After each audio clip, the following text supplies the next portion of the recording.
ಆನೇಕಲ್ ತಾಲೂಕಿನ ತೆವಕನಹಳ್ಳಿ ಗ್ರಾಮದ ಬಳಿಯ ಅಶೋಕನಗರದಲ್ಲಿರುವ ಧರ್ಮಗಿರಿ ಬುದ್ಧ ವಿಹಾರದಲ್ಲಿ ಮೇ 12ರಂದು ಬೆಳಗ್ಗೆ 10 ಗಂಟೆಗೆ ವಿಶ್ವ ಶಾಂತಿ ಮಹಾಬೋಧಿ ಬುದ್ಧ ವಿಹಾರ ಟ್ರಸ್ಟ್ ವತಿಯಿಂದ ಮನುಕುಲದ ಮಹಾಬೆಳಕು ತಥಾಗತ ಭಗವಾನ್ ಬುದ್ಧ ಜಯಂತಿ ಕಾರ್ಯಕ್ರಮವನ್ನು ಅದ್ದೂರಿಯಾಗಿ ಆಯೋಜಿಸಲಾಗಿದ್ದು, ಸಕಾಲಕ್ಕೆ ತಾಲೂಕಿನ ಜನತೆ ಹೆಚ್ಚಿನ ಸಂಖ್ಯೆಯಲ್ಲಿ ಭಾಗವಹಿಸಿ ಕಾರ್ಯಕ್ರಮವನ್ನು ಯಶಸ್ವಿಗೊಳಿಸಿಕೊಡುವಂತೆ ವಿಶ್ವ ಶಾಂತಿ ಮಹಾಬೋಧಿ ಬುದ್ಧ ವಿಹಾರ ಟ್ರಸ್ಟ್ನ ಅಧ್ಯಕ್ಷ ಮಾವಳ್ಳಿ ಶಂಕರ್ ಅವರು ಸುದ್ದಿಗೋಷ್ಠಿಯಲ್ಲಿ ಮನವಿ ಮಾಡಿದರು.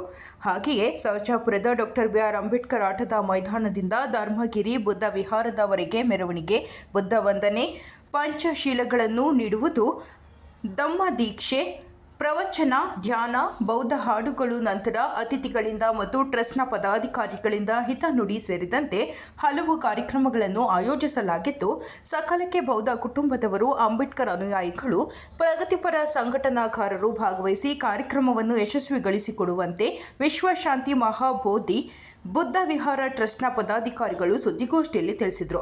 ಇನ್ನು ಸುದ್ದಿಗೋಷ್ಠಿಯಲ್ಲಿ ವಿಶ್ವ ಶಾಂತಿ ಮಹಾಬೋಧಿ ಬುದ್ಧ ವಿಹಾರ ಟ್ರಸ್ಟ್ನ ಅಡಿಗಾರ Kallahalli Srinivas, doctor B Srinivas, C K. Ramu, Govindaraju, Sidihosakote Ravi, Muniraju, Banahalli Muniyallappa, C L. Muniyallappa, Mayasandra Chandru, Neraluru Srinivas, Narayanaswamy, C M. Muniraju ಮತ್ತಿತರರು ಹಾಜರಿದ್ದರು.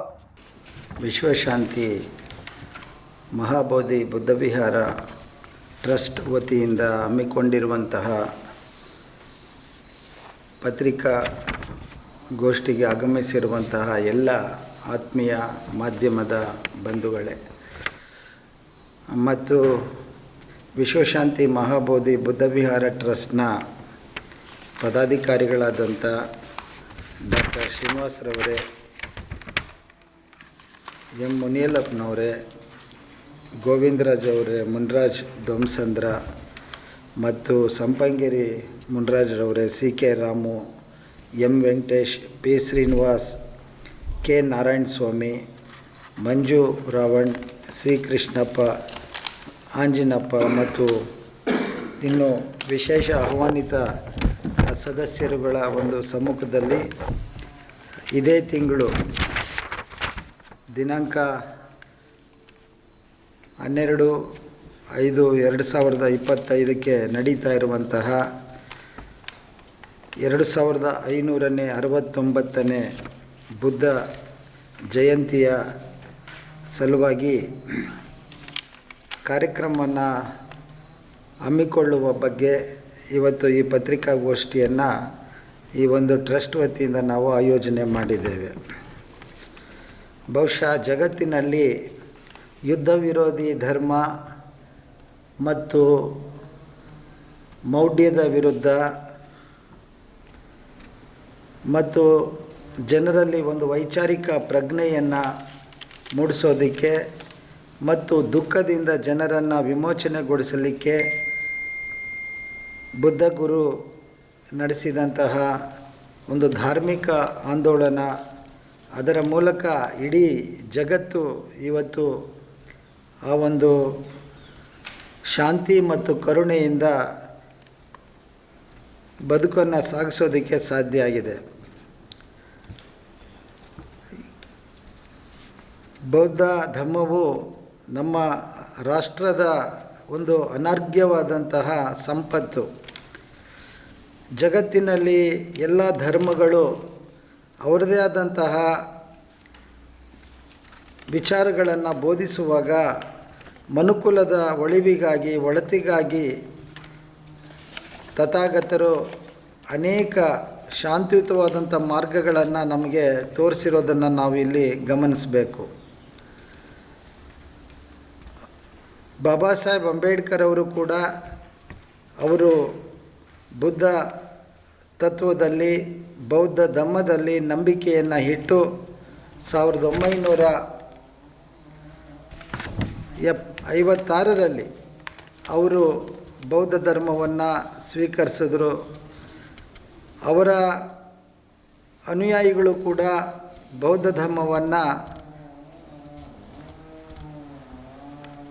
ಆ ಧರ್ಮದ ಒಂದು ಚಿಂತನೆಗಳನ್ನು ನಾವು ಕೂಡ ಅದನ್ನು ಮುಂದುವರಿಸಬೇಕಾಗಿತ್ತು.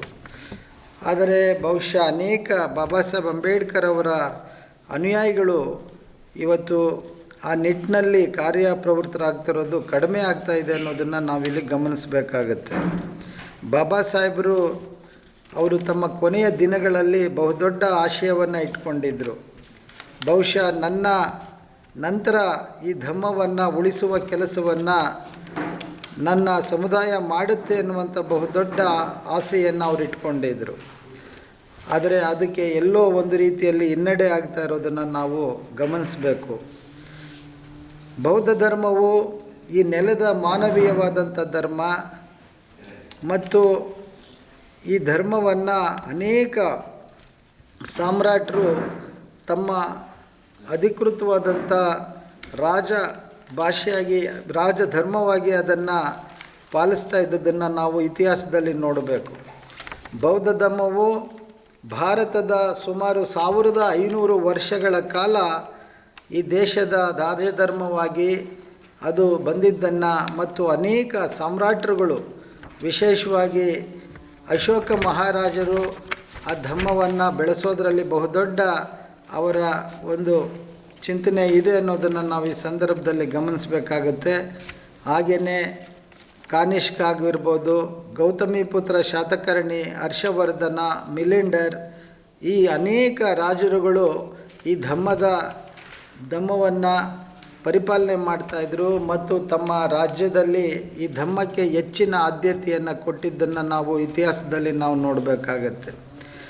ಸೊ 1500 ವರ್ಷಗಳ ಕಾಲ ಭಾರತದ ಬಹುದೊಡ್ಡ ಧರ್ಮವಾಗಿದ್ದಂಥ ಬೌದ್ಧ ಧರ್ಮ ಇವತ್ತು ತೀರಾ ಕ್ಷೀಣಾವಸ್ಥೆಗೆ ಹೋಗಿದ್ದೆ.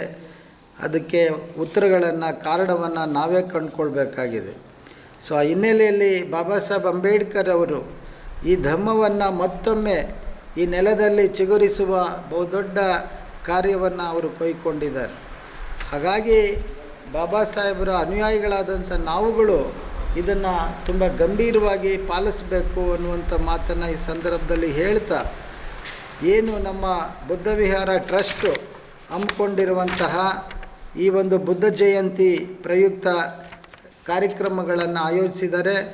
ಆ ಕಾರ್ಯಕ್ರಮಗಳನ್ನು ತಮ್ಮ ಮುಂದೆ ನಮ್ಮ ಇಲ್ಲಿನ ಧಮ್ಮ ಉಪಾಸಕರುಗಳು ಅದನ್ನು ತಮ್ಮ ಈ ಒಂದು ಪತ್ರಿಕಾಗೋಷ್ಠಿಯಲ್ಲಿ ಅದನ್ನು ಪ್ರಕಟಿಸಿದ್ದಾರೆ. ವಿಶೇಷವಾಗಿ ನಾನು ನಮ್ಮ ಎಲ್ಲ ಧಮ್ಮ ಬಂಧುಗಳಲ್ಲಿ ವಿನಂತಿ ಮಾಡಿಕೊಳ್ಳೋದು, ಬಹುಶಃ ನಾವು ಯಾವುದೋ ಹಬ್ಬಗಳನ್ನು, ಊರು ಜಾತ್ರೆಗಳನ್ನು, ಹಬ್ಬಗಳನ್ನು ನಾವು ಮಾಡ್ತಾ ಇರ್ತೇವೆ. ಆದರೆ ಈ ಒಂದು ಧರ್ಮವನ್ನು ಉಳಿಸಿ ಬೆಳೆಸೋದಕ್ಕೆ ಎಷ್ಟು ನಮ್ಮ ಒಂದು ಶ್ರಮ ಇದೆ ಅನ್ನೋದನ್ನು ನಾವಿಲ್ಲಿ ಅರ್ಥ ಮಾಡ್ಕೊಳ್ಬೇಕಾಗುತ್ತೆ. ನಾವು ಎಲ್ಲ ಒಂದು ಒಳ್ಳೆಯ ಬದುಕನ್ನು ಬದುಕೋದಕ್ಕೆ ನಮಗಿರುವಂಥ ಮಾರ್ಗ ಅದು ಧಮ್ಮ ಮಾರ್ಗ ಮಾತ್ರ. ಆ ಧಮ್ಮ ಮಾರ್ಗವನ್ನು ನಾವು ಅನುಸರಿಸಬೇಕು ಮತ್ತು ಆ ಮೂಲಕ ಬಾಬಾ ಸಾಹೇಬರ ಬೋಧಿಸತ್ವ ಬಾಬಾ ಸಾಹೇಬ್ ಅಂಬೇಡ್ಕರ್ ಅವರ ಬಹುದೊಡ್ಡ ಆಶಯ ಏನಿತ್ತು, ಈ ದೇಶವನ್ನು ಪ್ರಬುದ್ಧ ಭಾರತವನ್ನಾಗಿ ಮಾಡಬೇಕು ಅನ್ನುವಂಥ ಅವರ ಒಬ್ಬ ದೊಡ್ಡ ಆಸೆಯನ್ನು ಅವರ ಅನುಯಾಯಿಗಳು ಮಾಡ್ತೀವಿ ಅನ್ನುವಂತಹ ಒಂದು ಶಪಥವನ್ನು ನಾವು ಮಾಡಬೇಕಾಗತ್ತೆ. ಆ ಹಿನ್ನೆಲೆಯಲ್ಲಿ ಕಳೆದ ಸುಮಾರು 20-25 ವರ್ಷಗಳಿಂದ ನಮ್ಮ ಈ ವಿಶ್ವಶಾಂತಿ ಮಹಾಬೋಧಿ ಬುದ್ಧ ವಿಹಾರ ಟ್ರಸ್ಟು ಸಾಕಷ್ಟು ಕಾರ್ಯಕ್ರಮಗಳನ್ನು ನಾವು ಹಮ್ಮಿಕೊಂಡು ಬರ್ತಾಯಿದ್ವಿ.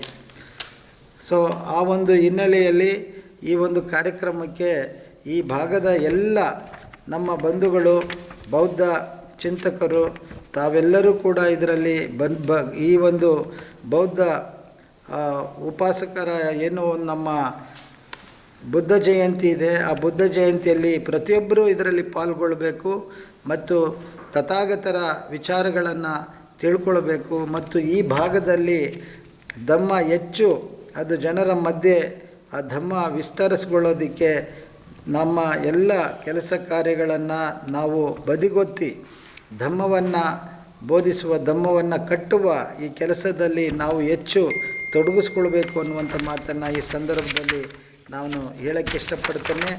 ಮತ್ತು ಮುಂದುವರಿದ ಹಾಗೆ ನಮ್ಮ ಕಾರ್ಯಕ್ರಮಗಳು ಅದರ ಬಗ್ಗೆ ನಮ್ಮ ಪದಾಧಿಕಾರಿಗಳು ತಮ್ಮ ಗಮನಕ್ಕೆ ತರ್ತಾರೆ. ಏನು ಕಾರ್ಯಕ್ರಮಗಳನ್ನು ನಾವು ಹಮ್ಮಿಕೊಂಡಿದ್ದೀವಿ ಅದೆಲ್ಲವನ್ನು ಕೂಡ ತದನಂತರ ಏನಾದರೂ ಪ್ರಶ್ನೆಗಳು ಇದ್ದರೆ ನಾವು ಅದರ ಬಗ್ಗೆ ಚರ್ಚೆ ಮಾಡ್ಬೋದು. ಸೊ ನಮೋ ಬುದ್ಧಾಯ, ಎಲ್ಲರಿಗೂ ಮಂಗಳವಾಗಲಿ. 1569ನೇ ಬುದ್ಧ ಜಯಂತಿ ಪ್ರಯುಕ್ತ ನಾವು ಇಲ್ಲಿ ಸೇರಿ ಬುದ್ಧ ಜಯಂತಿನ ಯಾವ ವಿಧದಲ್ಲಿ ನಾವು ಆಚರಣೆ ಮಾಡಬೇಕು ಅನ್ನೋ ಒಂದು ವಿಚಾರದಲ್ಲಿ ಈಗಾಗಲೇ ತೀರ್ಮಾನ ತಗೊಂಡಿದೆ. ಈ ಭಾಗದಲ್ಲಿ ಸುಮಾರು 25-28 ವರ್ಷಗಳ ಮೊದಲು ಕೂಡ ಈ ಭಾಗದಲ್ಲಿ ಬುದ್ಧ ವಿಹಾರನ ಕಟ್ಟಿ ಬುದ್ಧ ಜಯಂತಿನ ಆಚರಣೆ ಮಾಡ್ಕೊಂಡು ಬರ್ತಾಯಿದ್ದೀರಿ. ಈ ಸುತ್ತಮುತ್ತಲಿನ ಎಲ್ಲ ಹಳ್ಳಿ ಪ್ರಜೆಗಳಿಗೂ ಕೂಡ ಈ ವಿಚಾರ ಗೊತ್ತಾಗಲಿ ಅಂತ ಹೇಳ್ಬಿಟ್ಟು, ಯಾಕಂದರೆ ನಾವು ಅಂಬೇಡ್ಕರ್ನ ಪರಿಚಯ ಮಾಡೋದಕ್ಕೇ ಸುಮಾರು 30-25 ವರ್ಷಗಳ ಕಾಲ ತಗೊಂಡು ಇವತ್ತು ಪ್ರತಿ ಮನೆಯಲ್ಲೂ ಕೂಡ ಅಂಬೇಡ್ಕರ್ ವಿಚಾರಗಳು ಏನಂತ ಅನ್ನೋದು ಕೂಡ ಈಗ ಮನವರಿಕೆ ಆಗಿದೆ. ಅದೇ ರೀತಿ ಬುದ್ಧನ ಧಮ್ಮದೀಪವನ್ನು ಕೂಡ ಎಲ್ಲ ಮನೆಗಳಿಗೂ ಕೊಂಡೊಯ್ಯಬೇಕು. ಮತ್ತು ಪ್ರತಿ ಮನೆಗೂ ಕೂಡ ಬುದ್ಧನ ಅರಿವು ಮತ್ತು ಅವರ ಬೆಳಕು ಹರಿಬೇಕು ಅವರ ಮನೆಗಳಲ್ಲಿ.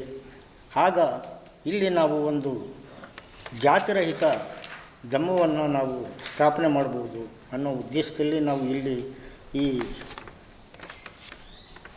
ವಿಶ್ವಶಾಂತಿ ಮಹಾಬೋಧಿ ಬುದ್ಧ ವಿಹಾರನ ಸ್ಥಾಪನೆ ಮಾಡಿ ಅನೇಕ ಕಾರ್ಯಕ್ರಮಗಳನ್ನ ಹಮ್ಮಿಕೊಂಡು ಬರ್ತಾಯಿದ್ದೀವಿ.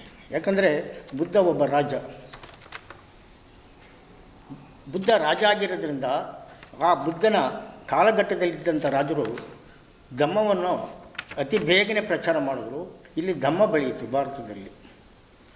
ಈ ಭಾರತದಲ್ಲಿ ಬೆಳೆದಂಥ ಧಮ್ಮ ಕಾರಣಾಂತರಗಳಿಂದ ಏನು ಆರ್ಯರ ಒಂದು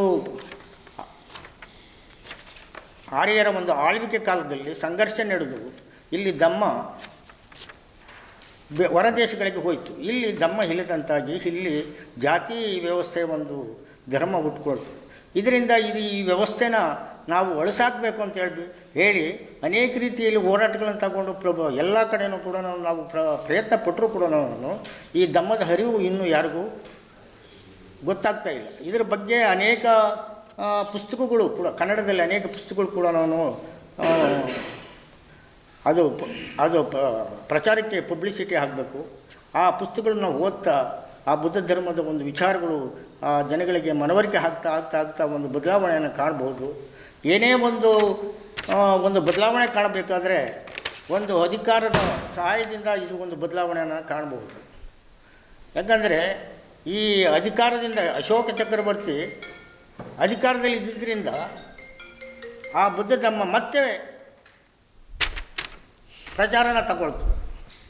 ಇಲ್ಲಿ ಅಧಿಕಾರ ಇಲ್ದಿರ ನಾವು ಎಷ್ಟೇ ಪ್ರಯತ್ನ ಪಟ್ಟರೂ ಕೂಡ ಆ ಬುದ್ಧ ಧಮ್ಮ ಪ್ರಚಾರಕ್ಕೆ ಬಹಳ ತೊಡಕಾಗ್ಬೋದು. ಆದ್ದರಿಂದ ಆ ಬುದ್ಧನ ಅನುಯಾಯಿಗಳು ಎಂದು ಈ ದೇಶನ ಆಳ್ತಾರೋ ಆ ಜಾಗದಲ್ಲಿ ಕುಳಿತುಕೊಂಡಾಗ ಇಲ್ಲಿ ಪ್ರಬುದ್ಧ ಭಾರತ ನೆಲೆಗೊಳ್ಳುತ್ತೆ ಅಂತ ಅನ್ನೋದು ನಮಗೆ ಒಂದು ಮನದಟ್ಟಿದೆ. ಅದು ಮುಂದಿನ ದಿನಗಳಲ್ಲಿ ಆ ಪ್ರಯತ್ನಗಳು ನಡೆಯುತ್ತೆ. ಇಲ್ಲಿ ಪ್ರಬುದ್ಧ ಭಾರತ ನಿರ್ಮಾಣ ಆಗುತ್ತೆ ಅಂತ ಹೇಳ್ತೀನಿ. ನನ್ನ ಹಿರಿಯ ಉಪಾಸಕರಿಗೆ ವಂದಿಸುತ್ತಾ ಹಾಗೆ ಅವರಿಗೆ ಎಲ್ಲರಿಗೂ ಮಂಗಳವನ್ನು ಬಯಸುತ್ತಾ ಇವತ್ತು ನಾವು ವಿಶ್ವಶಾಂತಿ ಮಹಾಬೋಧಿ ಬುದ್ಧ ವಿಹಾರ ಟ್ರಸ್ಟಲ್ಲಿ ಬುದ್ಧರ ಜಯಂತಿಯ ಅಂಗವಾಗಿ ಪತ್ರಿಕಾಗೋಷ್ಠಿಯನ್ನು ಮಾಡ್ತಾಯಿದ್ದೀವಿ. ಈ ಒಂದು ವಿಹಾರವು ಅಷ್ಟು ಈಸಿಯಾಗಿ ಇಲ್ಲಿ ಸ್ಥಾಪನೆ ಆಗಿದ್ದಲ್ಲ.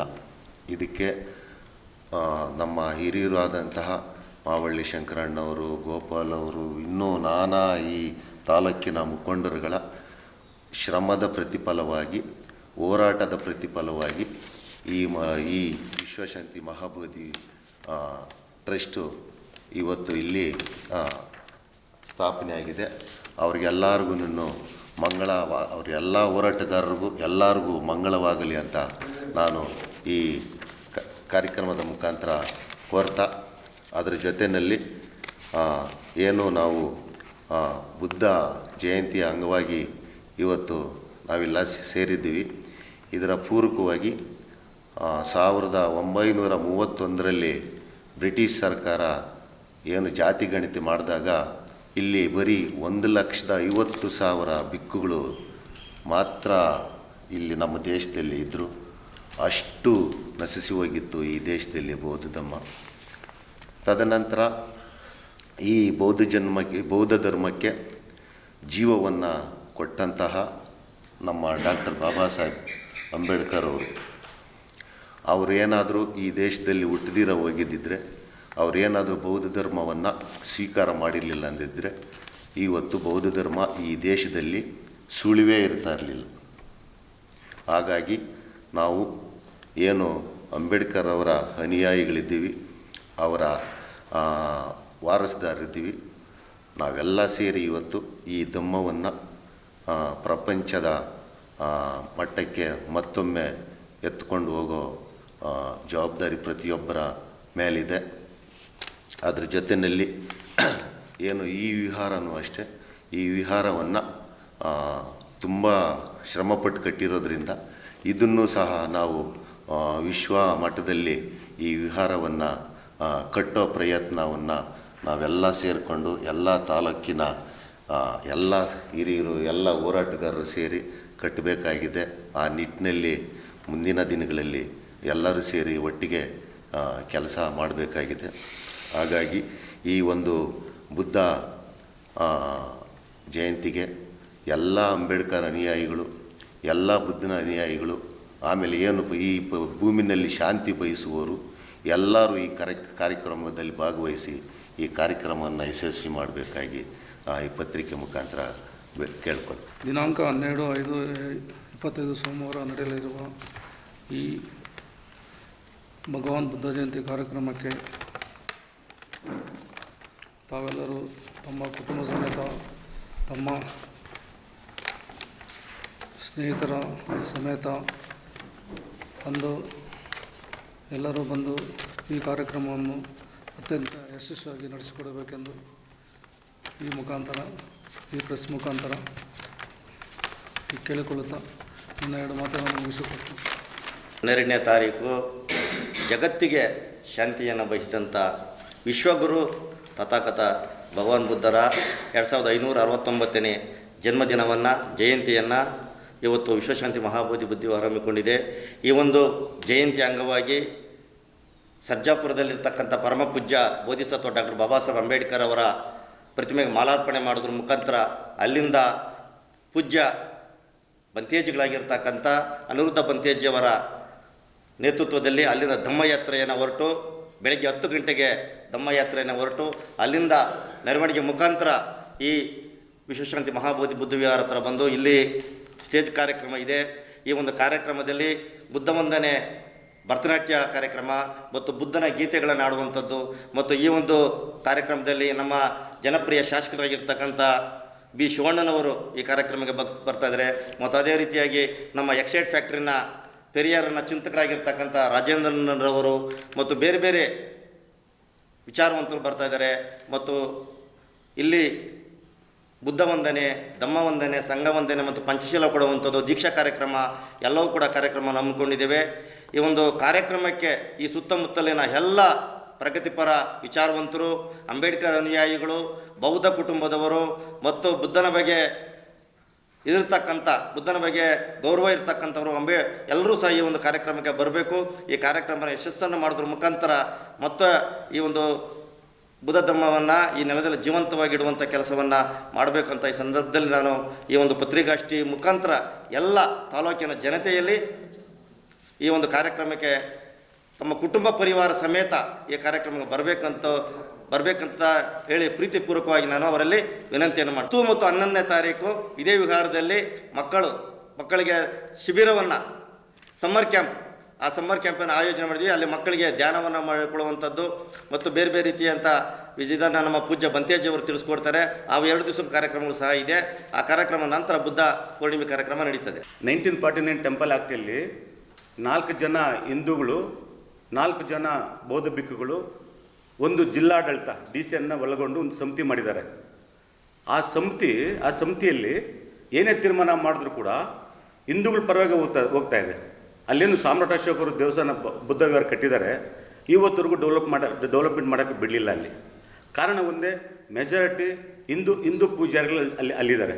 ಅದಕ್ಕಾಗಿ ಆ ಪೂಜೆಗಳನ್ನು ಹೊರಗಾಕಿ 1949 ಆ್ಯಕ್ಟನ್ನು ವಜಾ ಮಾಡಬೇಕಂತೇಳಿ ಇಡೀ ದೇಶಾದ್ಯಂತ ಈಗ ನಡೀತಾ ಇದೆ. ಇಡೀ ದೇಶಾದ್ಯಂತ ಹೋರಾಟಗಳನ್ನು ಮಾಡ್ತಾಯಿದ್ದೀವಿ.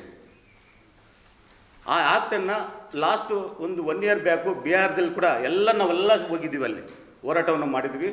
ಆ ಹೋರಾಟ ಏನು ಚಾಲನೆ ಕೊಡಲಿಲ್ಲ. ಅದಕ್ಕೋಸ್ಕರ ಭಾರತ ದೇಶದಲ್ಲಿ ಪ್ರತಿ ಹಳ್ಳಿಯಲ್ಲಿ ಹೋರಾಟ ಮಾಡ್ತಾಯಿದ್ವಿ. ಆ ಆ್ಯಕ್ಟನ್ನು ವಜಾ ಮಾಡಬೇಕಂತೇಳಿ ಈ ಭಾರತ ಸರ್ಕಾರ ಆ ಆ್ಯಕ್ಟ್ ವಜಾ ಮಾಡಬೇಕಂತ ಎಲ್ಲರೂ ನಾವು ಮನವಿ ಮಾಡ್ತಾಯಿದ್ವಿ. ಏನು ಈಗ ಮಹಾಬೋಧಿ ಬುದ್ಧ ವಿಹಾರದ ವಿಮೋಚನಾ ಹೋರಾಟ ನಡೀತಾ ಇದೆ, ಅದರ ಬಗ್ಗೆ ಕೆಲವು ಮಾಹಿತಿಗಳನ್ನು ಹಂಚ್ಕೊಂಡ್ರು.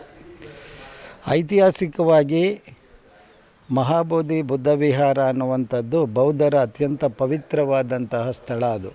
ಏಕೆಂದರೆ ತಥಾಗತ ಭಗವಾನ್ ಬುದ್ಧರಿಗೆ ಜ್ಞಾನೋದಯವಾದಂತಹ ಪವಿತ್ರವಾದಂತಹ ಸ್ಥಳ ಬುದ್ಧಗಯ.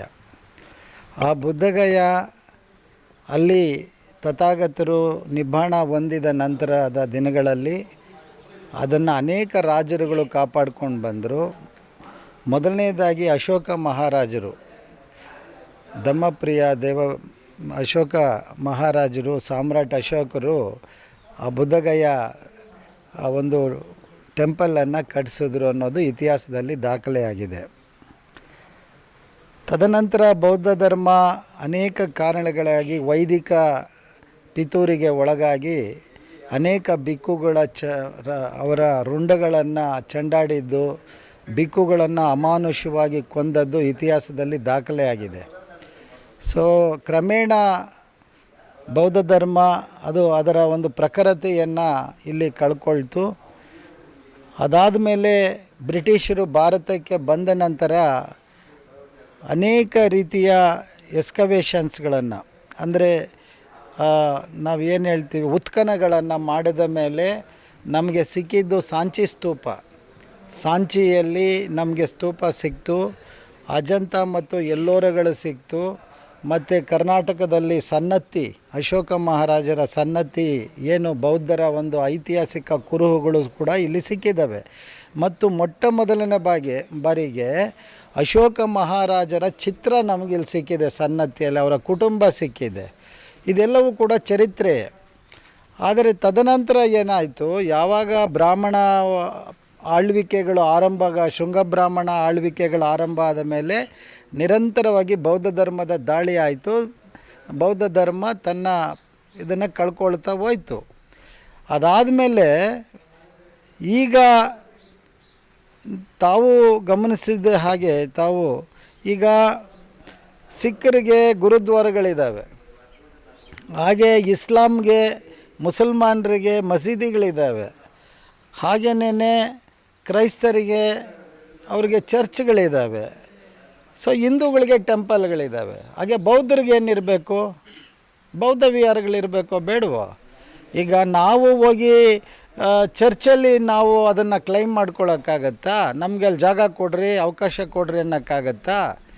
ಅಥವಾ ನಾವು ಮಸೀದಿಗೆ ಹೋಗಿ ನಾವು ಬಂದಿಲ್ಲಿ ಧ್ಯಾನ ಮಾಡ್ತೀವಪ್ಪ ಅಂತ ಕೇಳ್ಕೊಳ್ಳೋಕ್ಕಾಗತ್ತೆ? ಯಾಕಂದರೆ ಅವರವರ ಮ್ಯಾನೇಜ್ಮೆಂಟು, ಆಡಳಿತ ಮಂಡಳಿಗಳು ಅದನ್ನು ನಿರ್ವಹಣೆ ಮಾಡ್ತವೆ.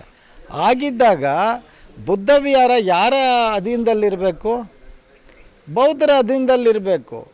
ಆದರೆ ಈಗೇನಾಗಿದೆ, ಅಲ್ಲಿ 1949 BT ಆ್ಯಕ್ಟ್ ಅಂತ ಮಾಡಿ, ಬುದ್ಧಗಯ ಟ್ರಸ್ಟ್ ಆ್ಯಕ್ಟ್ ಅಂತ ಮಾಡಿ, ಅಲ್ಲಿ 4 ಜನ ಮಹಂತರುಗಳನ್ನು, ಅಂದರೆ ಬ್ರಾಹ್ಮಣರನ್ನು, ಪುರೋಹಿತರನ್ನು, ಮತ್ತು 4 ಜನರಲ್ಲಿ ಇವರು ಯಾರು ಮಹಂತರು, 2 ಬೌದ್ಧ ಭಿಕ್ಕುಗಳು, ಒಬ್ಬರು ಡಿ ಸಿ ಆಲ್ವೇಸ್ ಅವರು ಹಿಂದೂ ಆಗಿರ್ತಾರೆ. ಆಗ ಮೆಜಾರಿಟಿ ಯಾರ್ದಾಯಿತು? ಆಯ್ತಲ್ವಾ? ಈಗೇನು ಮಾಡ್ತಾ ಇದ್ದಾರೆ, ಅಲ್ಲಿ ಬುದ್ಧ ವಿಹಾರ ನಮ್ಮ ಬುದ್ಧಗಯಾದ ಏನಿದೆ ಅಲ್ಲಿ ಎಲ್ಲ ರೀತಿಯ ಹಿಂದೂ ಆಚಾರ ವಿಚಾರಗಳನ್ನು, ಪೌರೋಹಿತ್ಯಗಳನ್ನು ಮಾಡ್ತಾಯಿದ್ದಾರೆ. ಈಗ ಲಾಸ್ಟು ನಾವು ಹೋಗಿದ್ವಿ, ಈಗ ಹೋರಾಟ ಆರಂಭ ಆಯಿತು, ಆ ಸಂದರ್ಭದಲ್ಲಿ ಹೋದಾಗ ಅಲ್ಲಿ ಪಿಂಡ ಬಿಡೋದು, ಪೂಜೆಗಳು ಮಾಡೋದು, ಆಮೇಲೆ ಈ ಹಿಂದೂ ದೇವರುಗಳನ್ನು ತಗೊಂಡೋಗಿ ಅಲ್ಲಿ ಇಡೋದು, ಈ ಎಲ್ಲವನ್ನು ಮಾಡ್ತಾಯಿದ್ದಾರೆ. ಅಂದರೆ ಒಟ್ಟಾರೆ ಅಲ್ಲಿ ಬೌದ್ಧ ಧರ್ಮದ ಎಲ್ಲ ಕುರುಹುಗಳನ್ನು ಸಂಪೂರ್ಣವಾಗಿ ನಾಶ ಮಾಡುವ ಕೆಲಸಕ್ಕೆ ಅವರು ಕೈ ಹಾಕಿದ್ದಾರೆ.